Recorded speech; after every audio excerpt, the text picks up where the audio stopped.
Centuria Chapter 10. Y'all already know what time it is. Let's dive right back into the most peak dark fantasy manga that's currently ongoing. And drop a follow if you're enjoying the series thus far. Let's go. Chapter 10, titled Wave Your Hand, opens with a dialogue between Julian, Titi, and Angval, as Julian discusses moving in an effort to protect his loved ones from harm, since the threats seem to always be targeting him specifically. Julian says, "I'm thinking about moving." And Titi replies, "Huh?" Julian answers, "Living right next to the forest is no longer safe. I'd hate to put anybody else in danger." Titi and Angval smile, both completely oblivious to Julian's idea that he would be moving out with Diana and nobody else. And Titi says, "Where you want to move to?" Julian replies, "Right next to the sea." Titi grins from ear to ear, saying, "That sounds great, I've always wanted to live near the sea." Julian is surprised and a little taken aback at how quickly Titi announced she would be moving with him. "What? No, I thought it would only be me and Diana who moved out." And Titi looks frantically between Angval and Julian. "Huh? Why? We'll all be moving together, obviously. Isn't that right, huh, Angval?" And Angval smiles at Julian. "Titi's absolutely right. Let's all move together." Julian's eyes widen, still utterly floored by their dedication and devotion to him as family. "Well, we need to notify Joseph and the others first." Julian gears up to visit the village, dressed smartly in a button-up shirt and pants. "All right, I'm heading out. Angval, be sure you get lots of rest. And Titi, make sure Angval gets lots of rest." Titi agrees immediately.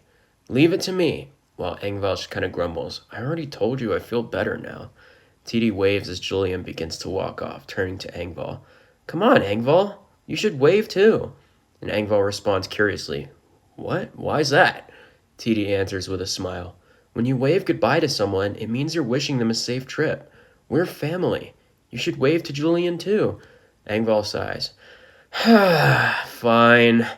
She turns back to Julian, a warm smile gracing her face despite her feigned annoyance, and she waves at him. "Be safe, Julian." Now, as Julian arrives in the village, he sparks up a dialogue with the townsfolk, and Joseph asks, "You're moving?" And Julian answers, "Yeah, that's right. I want to build a house on the beach, far away from the village. But don't fret, because I'm planning on visiting you guys regularly." And Joseph hums softly in agreement, answering, "That might not be a bad idea. If you catch any seafood, we can buy it from you." Marie adds, "Since the coast is a bit far from here, I'm sure everyone would greatly appreciate some fish." And Julian agrees, saying, "That would be great." Joseph Sr. speaks up, cradling Marie and Joseph's baby in his arms.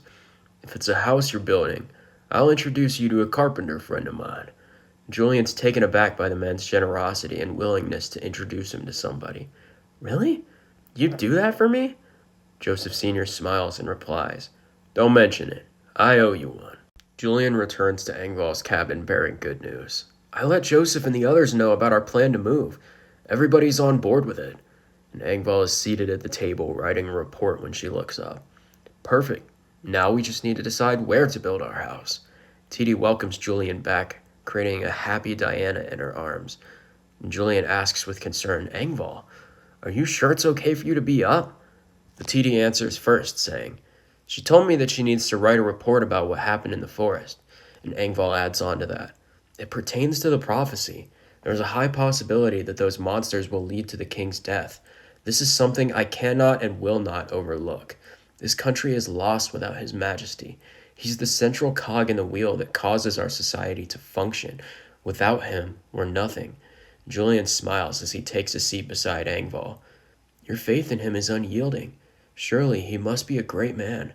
Angval nods with a wistful smile. "His Majesty never turns a blind eye to those oppressed or vulnerable. He abolished slavery in larger settlements and set each slave free personally, one by one. He then proceeded to grant them both status and employment." Julian is momentarily stunned by this revelation, his jaw dropping. He recalls Mira and his other slave friends who had died aboard the sea vessel as Angval continues. Soon he plans to banish slavery in this entire country. Julian responds, "Does that mean everyone will have an opportunity to lead a normal life?" Angval nods, "Yeah, His Majesty will see to it personally." Julian smiles as he thinks of Diana. "I see. That's a weight off my shoulders. I was anxious about Diana's future in this world." And Angval responds with a simple pat on Julian's head, much like the big sis she is, as TD smiles, watching the interaction gleefully. Now, TD and Julian venture alone to the shore in hopes of finding some fish to catch for the villagers whenever they should want to purchase some or are in the market for fish. Julian stops right by the edge where the waters meet the sand. Around here should be a good place to live, yeah? We can catch as many fish as we want here. TD responds, Are you sure? Have you ever even caught fish before, Julian?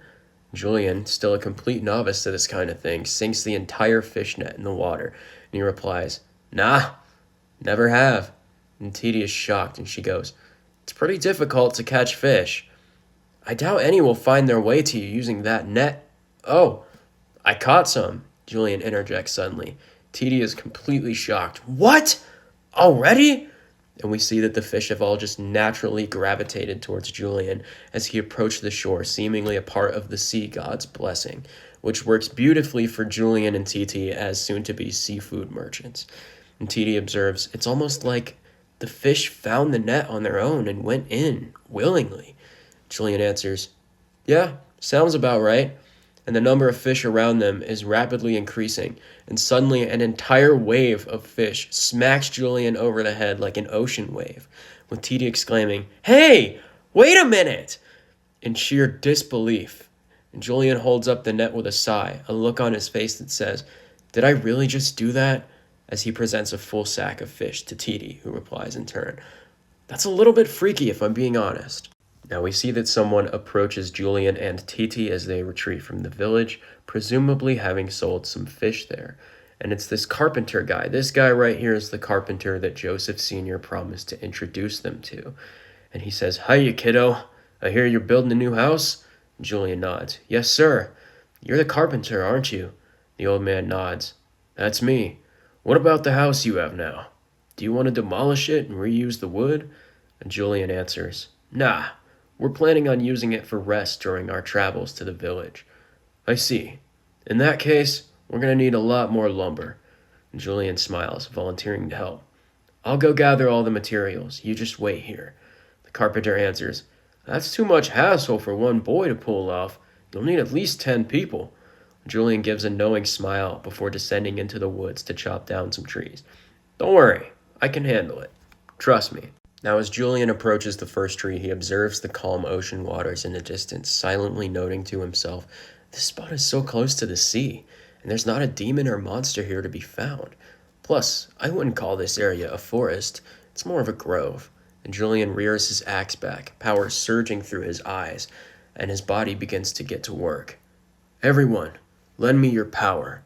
And just a few simple moments later, Julian has already completed the task, having cut down around 20 trees for lumber. And the carpenter is surprised, saying, Man, he really did cut all of them down himself.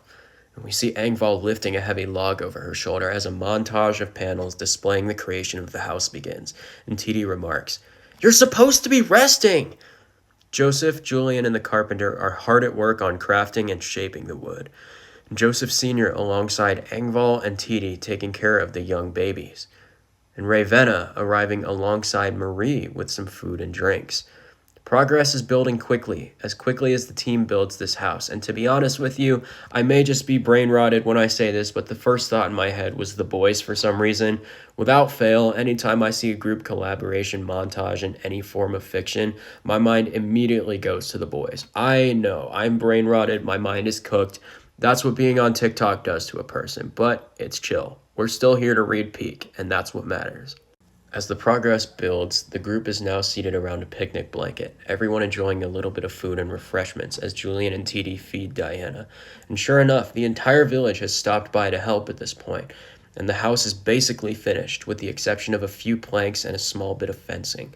Julian and Marie hold their respective babies, who smile and make unintelligible noises at one another. As the sun begins to lower behind the beautiful blue ocean, Julian, Engvall, TD, and the carpenter observe the finished house. The carpenter says, It's complete. Julian replies, It's a wonderful home. Thank you. The carpenter smiles down at Julian, replying, I should be thanking you. That old coot is one of the only friends I have left. You really helped him out, and I'm grateful for that, obviously referring to Joseph Sr. The carpenter waves as he makes his departure.